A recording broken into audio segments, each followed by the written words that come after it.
Selamat datang di channel Alur Donghua. Sebelum menonton, silahkan subscribe, biar Mimin tambah semangat update-nya. Alis Liu Suyer berkerut setelah mendengar ini, dan setelah konflik internal yang panjang, dia akhirnya menghela nafas dan menyetujui saran ini. Namun, mereka belum lama berpisah dengan kedua makhluk Raja Laut itu, jadi tidak bisa mulai bermeditasi di sembarang tempat. Jika keduanya berubah pikiran atau menarik beberapa binatang buas yang kuat atau makhluk asing, mereka akan ditempatkan dalam situasi berbahaya. Dengan demikian, trio Hanli melanjutkan perjalanan selama sekitar setengah hari sebelum akhirnya melihat gunung biru kecil dengan ki spiritual yang melimpah. Sebagai tindakan pencegahan keamanan, ketiganya memindai indera spiritual mereka ke arah gunung beberapa kali, dan hasil pemeriksaan cukup positif. Gunung itu tidak terlalu tinggi, dan ada sekelompok binatang berbulu abu-abu yang tinggal di atasnya, tetapi semuanya sangat lemah, dan hanya berada di tahap pendirian yayasan. Dengan demikian, mereka bertiga dapat turun ke gunung dan membunuh semua binatang buas ini dengan mudah. Gua tempat tinggal binatang buas ini juga merupakan tempat kultivasi yang ideal. Ki spiritual di sana sangat kaya, dan meskipun sedikit bau, masalah kecil itu diselesaikan setelah Liu Suyer melepaskan salah satu kemampuan atribut airnya untuk membersihkan gua. Maka, mereka bertiga mengambil alih gua dan mulai bermeditasi di sana. 3 hari berlalu dalam sekejap. Hanli telah menyelesaikan siklus penuh sirkulasi Qi, dan dia sepertinya merasakan sesuatu saat dia perlahan membuka matanya, mengalihkan pandangannya ke arah Liu Suyer, yang kebetulan juga membuka matanya tepat pada saat itu. Dengan demikian, mata mereka bertemu, dan dari cahaya yang berkilauan di dalam pupilnya, Hanli dapat mengatakan bahwa dia telah dengan jelas memulihkan semua kekuatan sihirnya. Selama telah pulih sepenuhnya, kata Hanli dengan senyum tenang. Liu Suyer menghela nafas sedih. Aku merasa sangat malu menjadi beban bagimu, kakak Han. Hehe, tentu saja bukan itu masalahnya, Peri Liu. Jika bukan karena kamu telah menahan 4 binatang hitam bermata perak sendirian di hutan binatang gelap, bagaimana rekan Daoishi dan aku akan berhasil melarikan diri? Hanli menjawab dengan senyum tipis. Sementara itu, Si Kun juga membuka matanya, dan dia tertawa terbahak-bahak saat mendengar ini. Haha, aku tidak setuju denganmu dalam hal itu, kakak Han.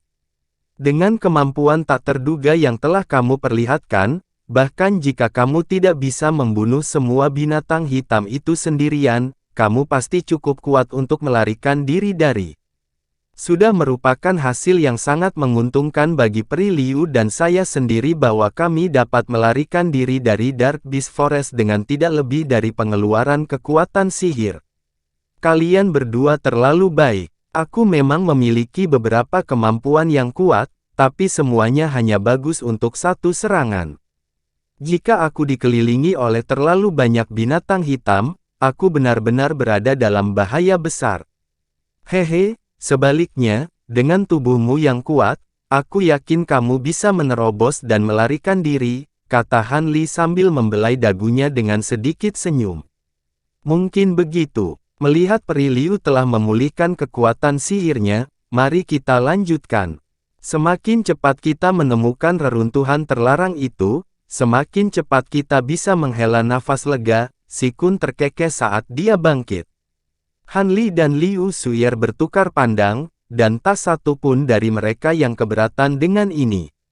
Dengan demikian, 3 seberkas cahaya dengan cepat pergi dari gunung kecil itu. 6 hari kemudian, trio Hanli menemukan diri mereka dikelilingi oleh sekawanan burung bersayap 4 yang diserang oleh pisau peledak angin keluar dari paruh mereka. Hanli dan yang lainnya semuanya telah melepaskan harta mereka, dan darah menghujani dari langit. Setengah bulan kemudian, Hanli dan yang lainnya perlahan terbang di sepanjang tepi danau yang membentang sejauh mata memandang.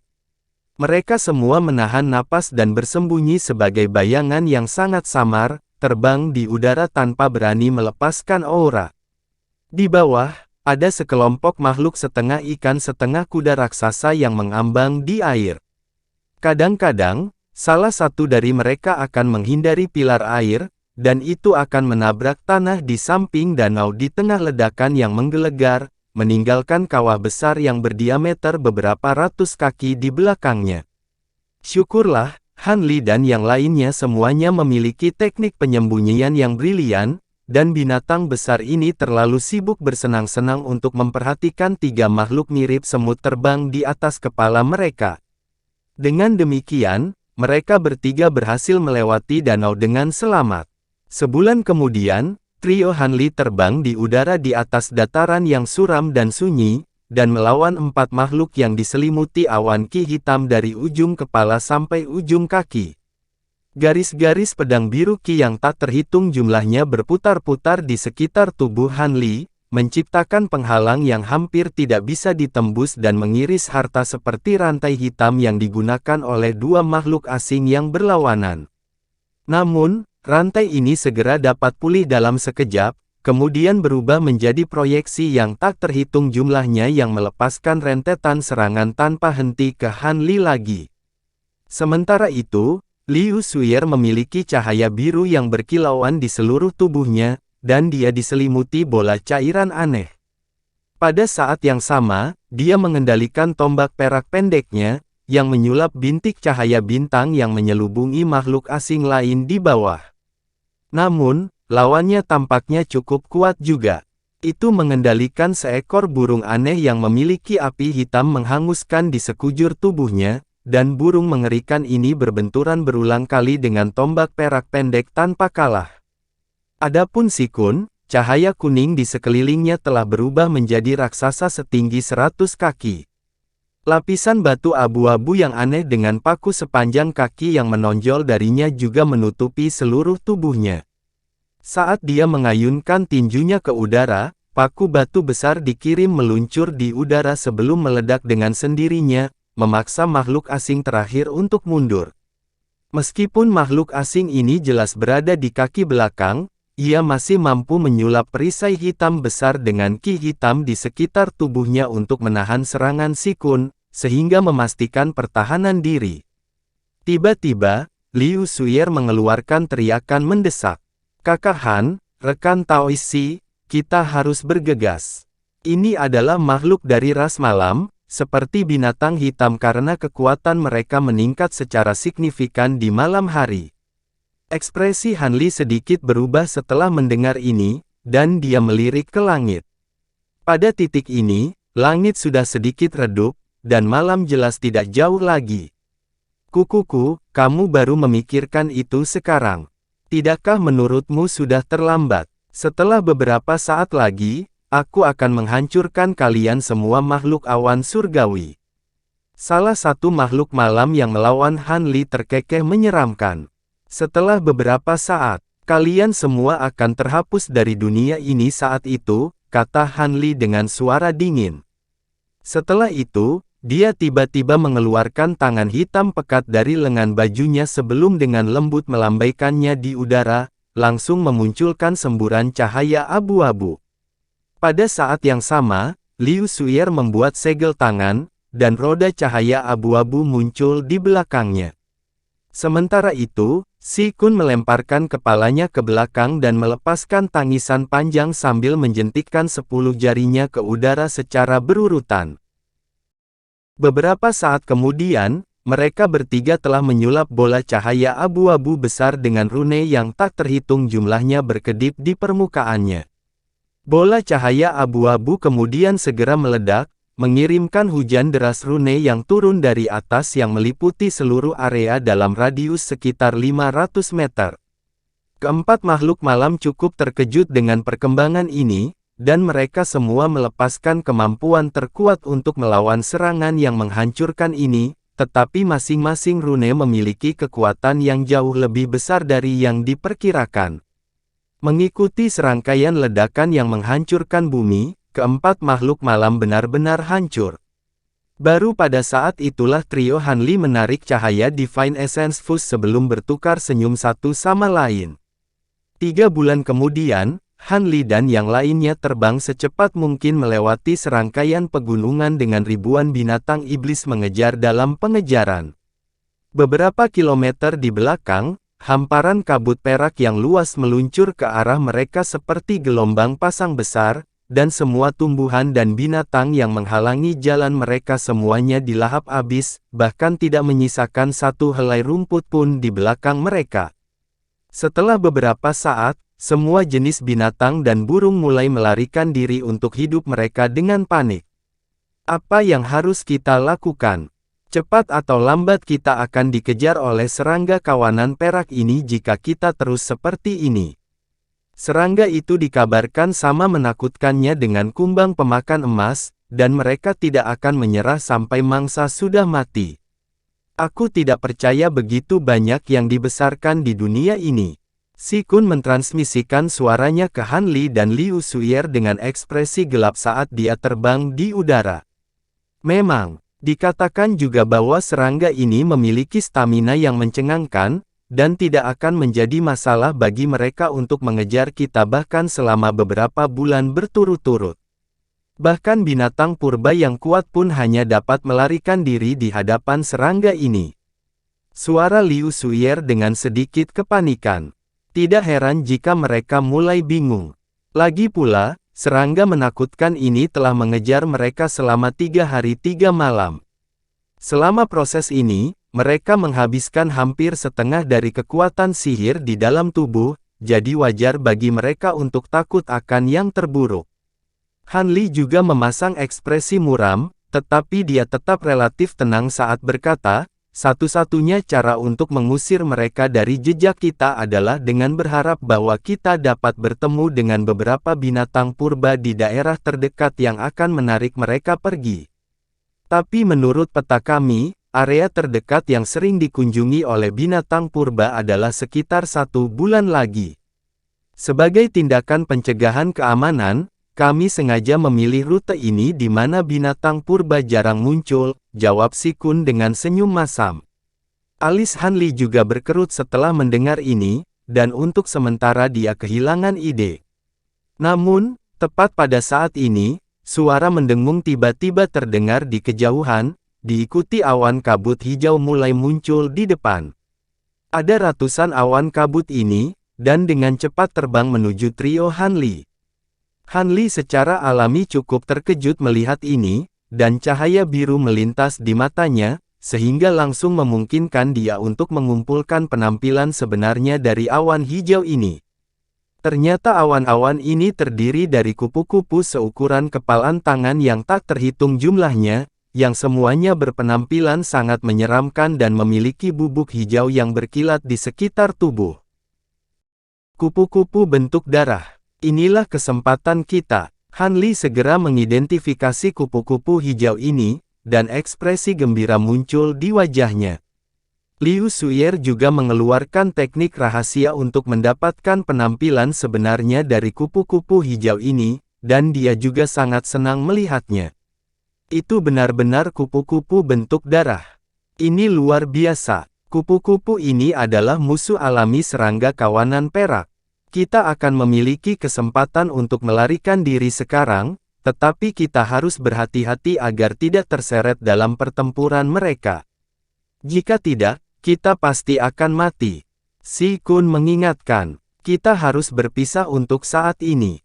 Jika kita tetap bersatu seperti ini, kita akan menjadi target yang terlalu besar, dan kita dapat dengan mudah diincar oleh kedua gerombolan ini pada saat yang sama. Tidak banyak jarak yang tersisa untuk ditempuh sampai kita mencapai reruntuhan terlarang, dan kita semua telah mengkomit peta ke memori sekarang, jadi mari kita berpisah, lalu bertemu lagi di reruntuhan 2 bulan dari sekarang, kata Han Li dengan tenang.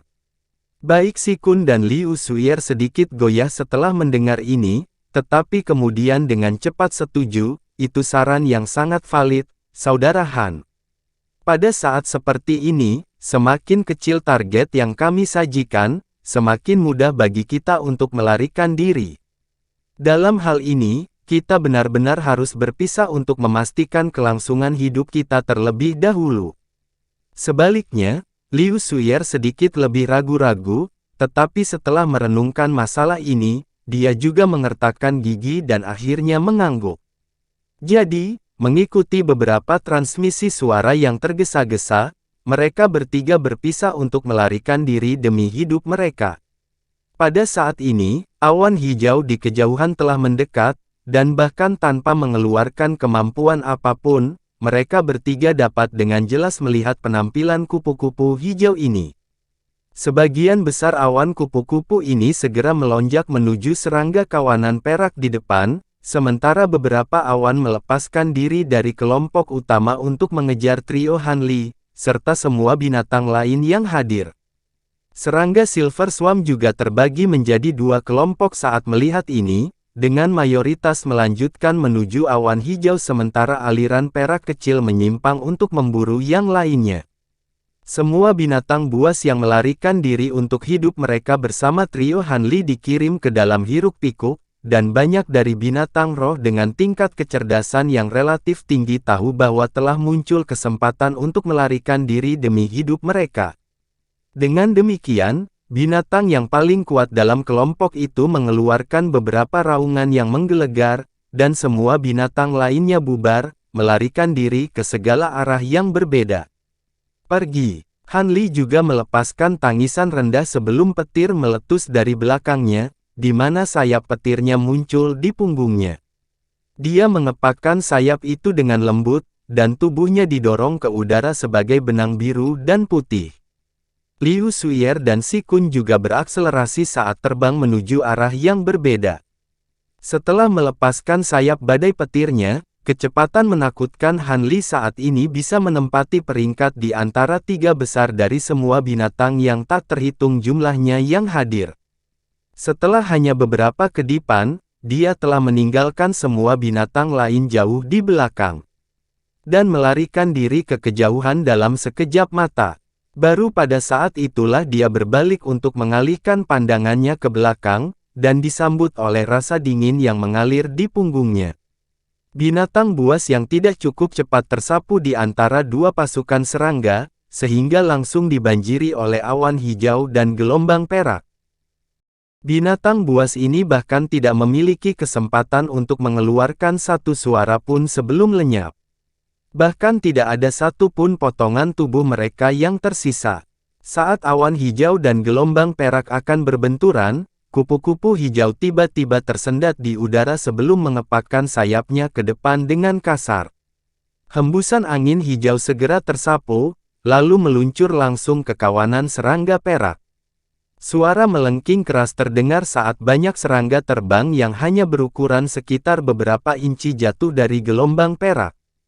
Beberapa awan hijau kemudian menyapu ke bawah untuk menelan serangga perak itu, dan ketika awan hijau itu menyebar lagi, cahaya biru melintas di matanya, dan dia langsung bisa melihat jalannya pertempuran.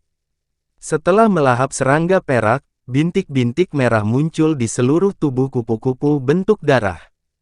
Terlepas dari potensi angin beracun yang disapu kupu-kupu ini dengan sayap, ada terlalu banyak serangga kawanan perak yang harus mereka tangani, dan banyak serangga yang lebih kuat bahkan memiliki tingkat ketahanan tertentu terhadap racun. Jadi, bahkan setelah hembusan angin beracun menyapu serangga perak, puluhan ribu masih bisa terjun ke dalam kawanan kupu-kupu. Awalnya, serangga kawanan perak itu semuanya kalah jumlah dan terbunuh, tetapi karena semakin banyak serangga perak mulai terjun ke awan hijau, kedua kawanan itu akhirnya bentrok.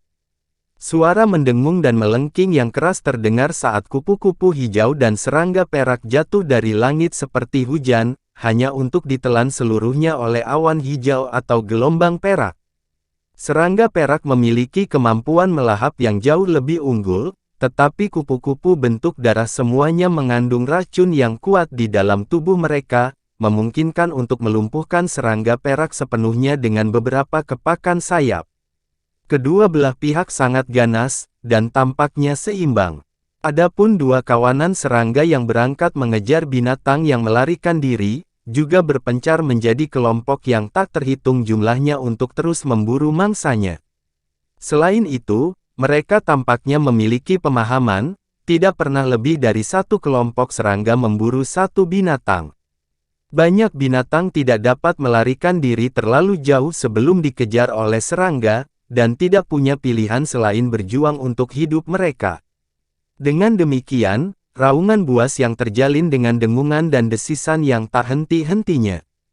Mata Han Li menyipit, dan dia bisa melihat bahwa Liu Suier dan Si Kun juga telah melarikan diri sangat jauh, tetapi mereka masing-masing dikejar oleh sekelompok kecil serangga.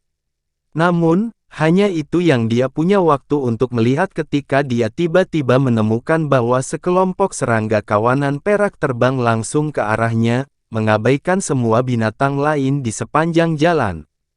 Tampaknya ada sekitar 1000 serangga perak dalam kelompok ini, dan Han Li menarik napas dalam-dalam sebelum mengepakkan sayapnya, terbang di udara sebagai benang biru dan putih lagi. Pada kesempatan ini, Han Li terbang lebih dari 1 jam sebelum berbalik untuk melihat ke belakang.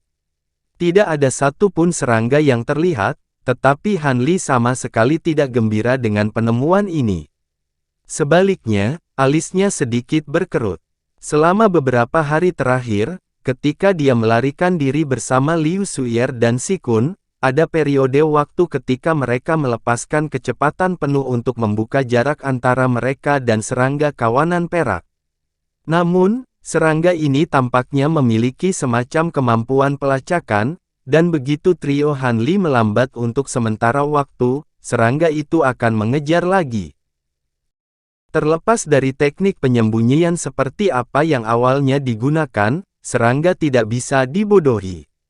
Dengan mengingat hal itu, Han Li mempertimbangkan situasinya sejenak sebelum cahaya hitam tiba-tiba muncul dari tubuhnya, dan kerudung hitam muncul untuk menyembunyikannya sepenuhnya dari pandangan.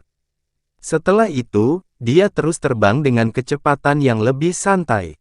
Namun, Han Li tiba-tiba mendeteksi sesuatu sekitar 1 jam kemudian, dan dia tiba-tiba berbalik saat ekspresinya berubah drastis. Beberapa saat kemudian, suara mendengung yang keras tiba-tiba terdengar di kejauhan, diikuti oleh serangga perak besar yang berukuran beberapa puluh kaki muncul ke arah itu. Serangga raksasa itu mengepakkan sayapnya dan melepaskan dan memekik tajam sebelum meluncur di udara, menempuh jarak lebih dari 1000 kaki dalam sekejap. Itu langsung menuju ke arah Han Li, terlepas dari kenyataan bahwa dia telah disembunyikan di bawah kerudung hitamnya, dan pada saat yang sama, Han Li telah menggunakan mata roh penglihatan terangnya untuk mengidentifikasi sifat sebenarnya dari serangga besar ini. Ternyata ini adalah makhluk besar yang dibentuk oleh lebih dari 1000 serangga kawanan perak yang berkumpul bersama.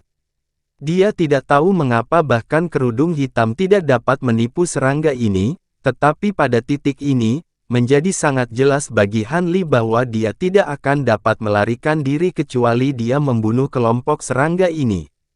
Namun, serangga kawanan perak sangat menakutkan, dan selain jumlahnya yang mengejutkan, setiap serangga individu juga sangat sulit untuk dihadapi.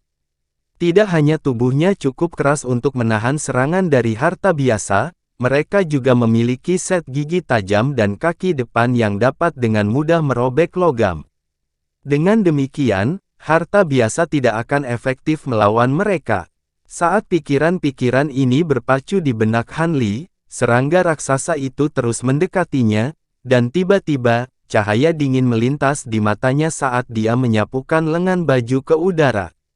Suara mendengung keras terdengar, segera setelah itu lebih dari 100 bunga emas terbang keluar dari lengan bajunya. Bunga emas ini kemudian membengkak secara drastis hingga membentuk kumbang emas yang masing-masing berukuran setengah kaki. Ini adalah kumbang pemakan emas dewasanya. Pergi. Begitu kumbang emas ini muncul, Han Li mengeluarkan perintah keras kepada mereka. Semua kumbang pemakan emas segera melonjak ke arah serangga raksasa itu secara serempak. Serangga perak raksasa yang mengancam tiba-tiba bergidik saat melihat kumbang pemakan emas dewasa ini, lalu melepaskan pekikan melengking sebelum berbalik dan melarikan diri. Han Li telah melepaskan begitu banyak kumbang pemakan emas sekaligus secara alami karena dia ingin mengakhiri pertempuran ini secepat mungkin. Hampir pada saat yang sama, petir yang keras meletus dari belakangnya, dan dia menghilang di tengah kilatan biru dan kilat putih. Detik berikutnya, kilat biru dan putih melintas di udara di atas serangga perak raksasa. Setelah itu Han Li tiba-tiba muncul kembali sebelum membalik tangan. Gunung hitam miniatur segera terbang, lalu membengkak hingga setinggi lebih dari 100 kaki sebelum turun dengan kekuatan yang menghancurkan. Gunung itu berputar di tempat untuk melepaskan semburan cahaya abu-abu yang mencakup semua serangga perak di bawah, dan serangga perak raksasa itu segera menjadi sangat lamban dalam gerakannya, telah terperangkap oleh cahaya yang menyatu dengan esensi ilahi. Pekikan marah terdengar saat cahaya perak terang tiba-tiba meletus dari tubuh serangga raksasa, setelah itu kembali menjadi lebih dari 1000 serangga perak kecil lagi dalam sekejap mata. Serangga kemudian menyerbu ke arah yang sama sebagai kekuatan kolektif sambil melahap cahaya abu-abu di sekitar mereka secepat mungkin. Selama penundaan singkat ini, kumbang pemakan emas juga telah mencapai bagian bawah Gunung Hitam, jadi Han Li telah mencapai tujuannya.